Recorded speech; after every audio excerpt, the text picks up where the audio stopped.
Hello! Hi అండి. అందరికీ నమస్కారం. Welcome back to my channel. మా ఛానల్‌ని ఎవరైనా కొత్తగా చూస్తున్నట్లయితే తప్పకుండా లైక్ చేయండి, షేర్ చేయండి, సబ్స్క్రైబ్ చేసుకోవడం మాత్రం అస్సలు మర్చిపోవద్దు. చూసారు కదండీ! మనకి కటకలు ఎలాగున్నాయో. చాలా అంటే చాలా డస్ట్‌గా, చాలా మురికిగా ఉన్నాయి. వీటి ముట్టుకుంటే మనకు ఇలా ఆయిల్ ఆయిల్‌గా వచ్చేస్తుంది. క్లీన్ చేయడం చాలా అంటే చాలా కష్టమైపోతుంది. అలా అని మనం అలాగే వదిలేయం కదండీ!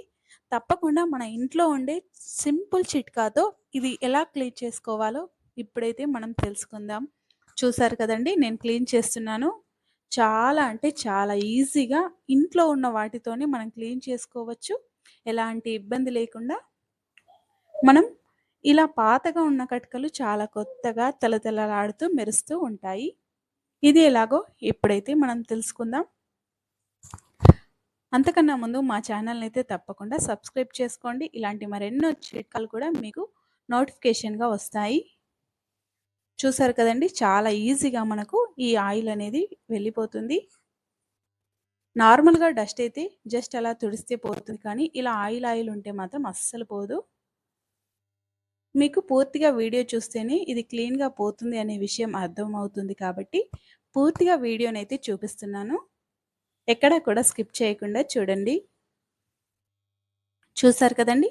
ఇలా ముందుగా కొత్తగా కొన్న వాటిలా ఎంత క్లీన్‌గా అయ్యాయో మీరు కూడా ఈ చిట్కా పాటించండి. ఇలా పాటించి ఎలా మీకు కూడా వచ్చిందో కామెంట్ అయితే చేయండి. చూసారు కదండీ! కొత్త వాటిలా మెరుస్తూ ఉన్నాయి. దీనికోసం ఒక లిక్విడ్‌నైతే ప్రిపేర్ చేసుకోవాలి. ఒక బౌల్ తీసుకోండి. అందులో బేకింగ్ సోడానైతే వేసుకోండి.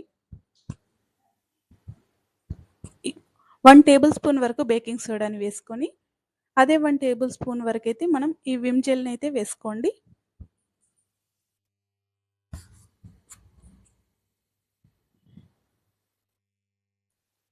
ఇలా విమ్ జెల్ వేసిన తర్వాత చక్కగా ఒకసారి కలుపుకోండి. ఇక ఇందులోనే హాఫ్ టేబుల్ స్పూన్ వరకైతే డెటాల్‌ని వేశాను. డెటాల్ కూడా వాడండి. ఇలా డెటాల్‌ని వేసి కొద్దిగా వాటర్‌నైతే యాడ్ చేసుకోండి. ఇలా వాటర్‌ని యాడ్ చేసుకొని పూర్తిగా కలుపుకోవాలి. చూసారు కదండీ! ఇలా పూర్తిగా మనం కలుపుకోవాలి. మనం ఇలా కటకలనైతే క్లీన్ చేయాలనుకుంటున్నాం కాబట్టి మీరు చిన్న క్లాత్‌నైతే తీసుకోండి. మరి పెద్దది అవసరం లేదండి. ఇలా చిన్న నాప్కిన్ తీసుకొని ఈ లిక్విడ్‌లో డిప్ చేయండి.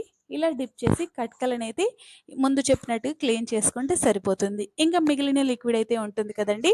మనం వంట చేస్తున్నప్పుడు ఇలా టైల్స్ పైన ఆయిల్ అనేది పడి మనకు చాలా అంటే చాలా ఇబ్బంది పడుతూ ఉంటాము. ఇదే లిక్విడ్‌తో ఇలా మనం క్లీన్ చేసుకుంటే ఎలాంటి ఇబ్బంది లేకుండా చాలా ఈజీగా క్లీన్ అవుతుంది. ఇక మరొక సింపుల్ చిట్కా ఏమిటంటే మనం మిక్సీలో వేసేటప్పుడు ఇలా గ్రైండర్ గిన్నె వెనక్కి చాలా చాలా పాడైపోయి మనకు కడగడానికి చాలా ఇబ్బంది పడిపోతూ ఉంటాం కదండీ! ఇలా కడగడానికి చాలా ఈజీగా సింపుల్ చిట్కా మరొక చిట్కా తప్పకుండా ట్రై చేయండి. ఎందుకంటే మనకు ఈ మిక్సీలో వేసేటప్పుడు వెనక పేరుకుపోయి జిడ్డులాగా ఉండిపోతుంది. ఇది కంప్లీట్‌గా మనకు వచ్చేస్తుంది. ఇది ఎలాగో ఇప్పుడైతే తెలుసుకుందాం. అంతకన్నా ముందు మా ఛానల్‌ని ఎవరైనా కొత్తగా చూసినట్లయితే తప్పకుండా లైక్ చేయండి, షేర్ చేయండి, సబ్స్క్రైబ్ చేసుకోవడాన్ని మర్చిపోవద్దు. ఇక మనం ఈ మిక్సీలో వేసినటువంటి లిక్విడ్ ఎలా ప్రిపేర్ చేసుకోవాలో ఇప్పుడైతే మనం తెలుసుకుందాం. ఈ లిక్విడ్ అనేది వేస్తే గనక మనం పేరుకుపోయి అలాగే జిడ్డులా పట్టేసి ఉంటుంది కదండీ మిక్సీలో. అది అనేది చక్కగా మనకి ఇలా ఊడి వచ్చేస్తుంది. ఆ తర్వాత మనం క్లీన్‌గా వాష్ చేసుకోవచ్చు. ఇక ఈ లిక్విడ్ ప్రిపేర్ చేసుకోవడానికి ఒక బౌల్‌నైతే తీసుకొని అందులో 1 టేబుల్ స్పూన్ వరకైతే బేకింగ్ సోడానైతే వేసుకోండి. అలా బేకింగ్ సోడాని వేసుకున్న తర్వాత మనం ఇంట్లో వాడేటువంటి వెనిగర్ అయితే ఉంటుంది కదండీ! ఆ వెనిగర్‌నైతే నేను వేస్తున్నాను. మీరు కూడా వెనిగర్‌ని తప్పకుండా వేసుకోండి. ఈ చిట్కాని పాటించి ఎలా ఉందో కామెంట్ కూడా చేయండి. ఇలా మనం వెనిగర్‌ని వేసి ఒకసారి కలపనాల్సిన అవసరమే లేకుండా చాలా ఇలా మనకు బుడగలుగా వచ్చేస్తుంది. ఇక ఈ లిక్విడ్ అనేది ఉంటుంది కదండీ! మనకు జిడ్డుగా ఉన్నటువంటి మిక్సీలో ఇలా బ్యాక్ సైడ్ మనం ఈ లిక్విడ్‌ని మనం అప్లై చేస్తే సరిపోతుందండి. ఇలా అప్లై చేసి మనం అలా 1 మినిట్ పాటు అలా వదిలేస్తే మనకు పేరుకుపోయినటువంటి జిడ్డు అనేది కంప్లీట్‌గా మనకు ఊడి వచ్చేస్తుంది. ఆ తర్వాత మనం బ్రష్‌తో కానీ, సోప్‌తో కానీ క్లీన్ చేసుకుంటే ఎలాంటి ఇబ్బంది లేకుండా ఈజీగా వచ్చేస్తుంది. ఈ టిప్ గనుక మీకు నచ్చినట్లయితే తప్పకుండా లైక్ చేయండి, షేర్ చేయండి, సబ్స్క్రైబ్ చేసుకోవడం మాత్రం అస్సలు మర్చిపోవద్దు. Thank you for watching.